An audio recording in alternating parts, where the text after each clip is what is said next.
আসসালামু আলাইকুম। আমন্ত্রণ জিটিভির সকালের সংবাদে আপনাদের সাথে আছি আমি মোহাম্মদ ইব্রাহিম।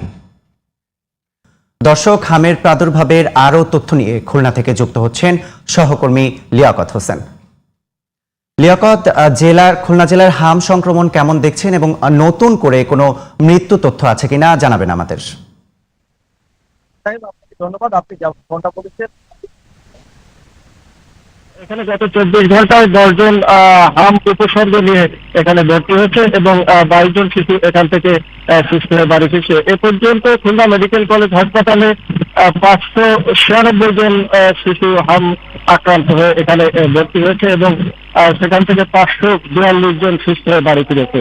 এ পর্যন্ত খুলনায় মৃত্যু হয়েছে 6 জনের। সরকারিভাবে 6 জন থাকলেও বেসরকারিভাবে আরো অনেক আছে বলে রোগীর যে স্বজনরা রয়েছে তারা জানিয়েছে। তবে খুলনায় হামের টিকা বিষয়ে গত 20 তারিখ পর্যন্ত টিকাদান কর্মসূচি ছিল এবং সেখানে প্রায় 99% যে টার্গেট দেওয়া হয়েছিল সেটা পূরণ হয়েছে। বিশেষ করে খুলনা মহানগরের 256টি কেন্দ্রে 92,701 জন শিশুর লক্ষ্যমাত্রা নিয়ে তারা টিকাদান কর্মসূচি শুরু করেছিল এবং 20 তারিখ পর্যন্ত দেওয়া হয়েছে এবং বাকি যে 2-4 জন আছে তাদেরকে ইপিআই যে প্রতি নিয়মিত চলে সেটা ইপিআই এর মাধ্যমে সেটা দেওয়া হবে। এছাড়া খুলনা জেলায় রয়েছে 9টি উপজেলা, 9টি উপজেলায় 1632টি কেন্দ্রে 1,56,820 জন শিশুর লক্ষ্যমাত্রা নিয়ে সেখানে শুরু করেছিল এবং সেখানেও প্রায় 99,000-এরও বেশি শিশুর টিকা